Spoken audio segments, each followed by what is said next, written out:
Moi, c'est Virginie, donc je suis coordinatrice enfance-jeunesse à Terre du Lauragais et j'ai en charge l'inclusion sur l'ensemble du territoire. Donc mes missions en tant que référente en inclusion, donc j'en ai plusieurs.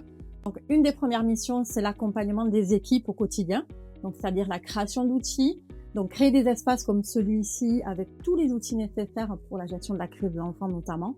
C'est aussi accompagner les auxiliaires de vie de loisirs, puisqu'à Terre du Lauragais, on a 7 auxiliaires de vie de loisirs qui accompagnent individuellement ou pas certains enfants dans toutes les écoles du territoire, les CLAI du territoire et les centres de loisirs. C'est aussi proposer de la formation, donc avec des intervenants, de la formation que je fais moi-même auprès des équipes. C'est accompagner les enfants au quotidien, donc trouver des solutions, mettre en place des protocoles d'accueil individualisés pour ces enfants. Donc par exemple manipuler ce genre d'objet qui va faire que l'enfant va se redescendre dans sa surcharge, notamment émotionnelle, accompagner les familles, les rassurer au quotidien sur l'accueil de leurs enfants, et c'est mettre en vie, en tous les cas, le projet inclusif sur l'ensemble des centres de loisirs et des CLAI du territoire. L'espace refuge, c'est quoi? C'est un lieu en fait où tous les enfants peuvent se retrouver, un lieu de répit surtout, mais pour tous les enfants, d'où l'inclusion. Donc c'est et des enfants en situation de handicap ou non. Donc on a quoi en fait? Nous, en tous les cas, sur le centre de loisirs de Villefranche, on a fait un espace refuge qui est tout récent, qui s'appelle la cabane des émotions. C'est aussi gérer ses émotions.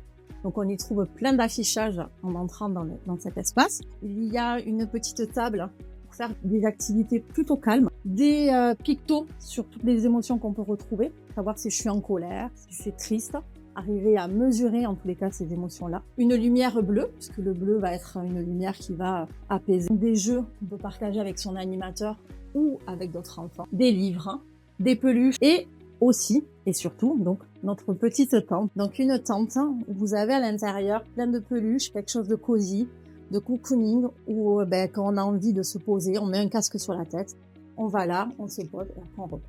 Voilà ce que c'est un espace refuge. Alors, moi, Sébastien, donc directeur du centre de loisirs de Caraman. Nous accueillons sur les mercredis environ 60 enfants et sur les vacances 90 enfants. Nous essayons un maximum de sortir les enfants du centre de loisirs de l'école parce qu'ils passent toute l'année à l'intérieur, donc on essaie au maximum de faire des sorties. Nous faisons des réunions de prépa donc avec l'équipe des mercredis. Nous avons 3 animateurs mis à dispo par la mairie et un animateur contrat Terre du Lauragais avec nous sur les mercredis. Nous organisons du coup des partenariats avec les associations sportives de la ville. Donc on a fait avec la gym, avec la pétanque, avec la boxe. On a fait aussi avec le fleuriste de la ville. C'est un centre de loisirs très familial, carrément. On est un petit centre de loisirs, donc c'est vrai qu'on a une relation un peu particulière avec eux. On est quand même très proches. Salut, Mathieu, un des directeurs du centre de loisirs de Villefranche, directeur également de la LSH de Gardouche sur les mercredis et animateur au sein de la LAC de Saint-Pierre-de-Lage tous les midis, du lundi au vendredi, sauf le mercredi. Donc le centre de loisirs de Gardouche accueille depuis cette année 80 enfants. Le centre de loisirs de Gardouche cette année a une petite nouveauté, c'est-à-dire qu'on accueille les enfants du centre de loisirs d'Avignonnet et de Renneville, qui a fermé ses portes en juillet dernier. Nous, sur le centre de loisirs de Gardouche, on accueille 5 établissements scolaires, donc 5 écoles.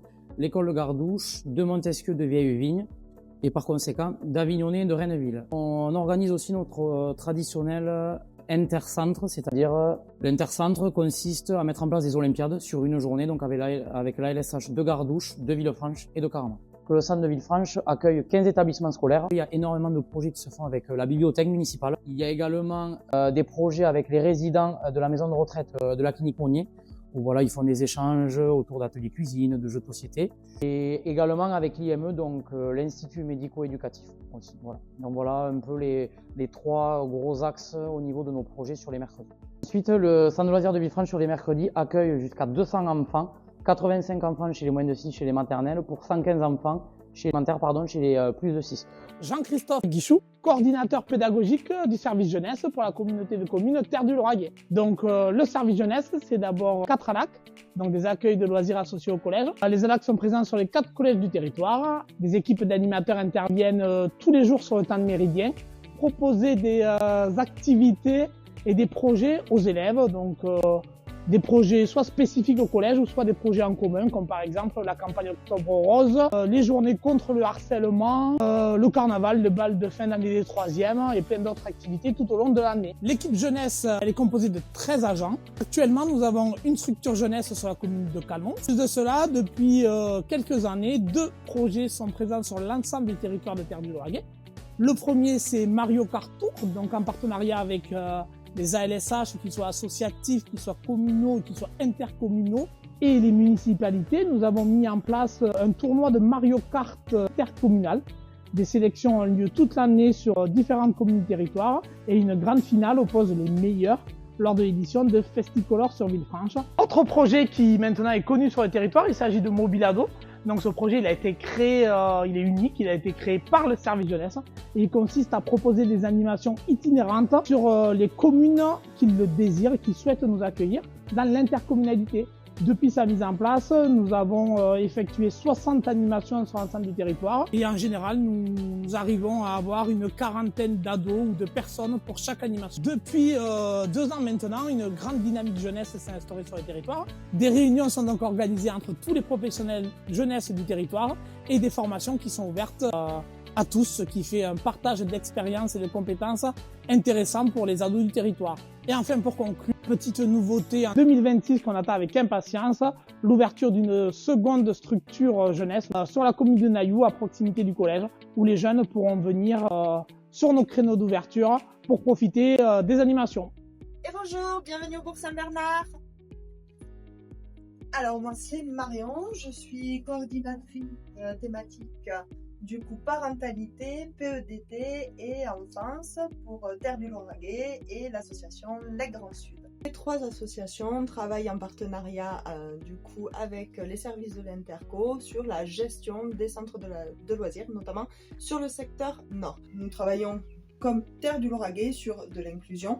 Nous avons aussi tout un pan parentalité où nous travaillons avec Christophe et un plan PEDT où nous accompagnons les collectivités locales vers du coup la convergence sur un PEDT commun au niveau des Terres du Lauragais. Nous mutualisons une partie de notre budget pédagogique sur l'ensemble des structures de manière à pouvoir créer un fonds pédagogique et thématique accessible à tous les enfants fréquentant les centres de loisirs, les Grands Sud des Terres du Lauragais et de pouvoir avoir un égal et un équitable accès à de la découverte, de la culture ou du sport. Je suis Marjorie Blouet, je suis la directrice de l'accueil de loisirs de Nailloux élémentaire à l'école Jean Rostand. Mes missions sont d'accueillir les enfants du territoire. Donc ici à l'accueil de loisirs de Nailloux, on travaille avec une équipe d'une vingtaine d'animateurs. Et on s'attelle à proposer des animations ludiques aux enfants tous les temps d'accueil périscolaire. Bonjour, je m'appelle Christophe Roussillon, je suis coordinateur du secteur sud pour le département enfance jeunesse. Je suis plus particulièrement en charge des ALAE, des ALSH, de la coordination du PEDT intercommunal et de l'axe parentalité avec le service petite enfance et l'association LEC Grand Sud. Pour la gestion des ALAE et ALSH, donc du lundi au vendredi, les mercredis et pendant les vacances, je collabore avec une équipe de 13 directrices et un directeur, ainsi que 53 animateurs. Sur l'axe parentalité, je collabore avec le service petite enfance et l'association Les Grands Sud. Nous mettons en place essentiellement 2 types d'actions. Les ateliers parents-enfants qui ont lieu une fois par trimestre le samedi matin, en même temps sur 3 structures des 3 secteurs de la communauté de communes, ainsi qu'une conférence le jeudi soir, une fois par trimestre aussi, sur des thèmes sociétaux que nous ferons remonter les parents. L'action phare de l'axe parentalité pour moi, c'est effectivement Festicolor. Festicolor où l'année dernière on a réuni presque 1000 personnes. On espère bien atteindre cette année les 1000 visiteurs. Et d'ailleurs, je vous donne rendez-vous le samedi 30 mai 2026 au centre de loisirs de Villefranche de Lauragais. J'accompagne aussi les communes dans l'harmonisation des 21 PEDT pour qu'au final, il n'y ait plus qu'un seul projet éducatif de territoire intercommunal. Un projet éducatif de territoire, qu'est-ce que c'est? C'est un document cadre qui permet de mettre autour de la table tous les acteurs socio-éducatifs et de donner une feuille de route aux pratiques éducatives. Enfin, nous organisons des séjours pour les enfants de tout le territoire, de 4 à 17 ans, 8 séjours au mois de juillet, où nous emmenons les enfants par groupe de 20 à la mer, à la montagne et à la campagne.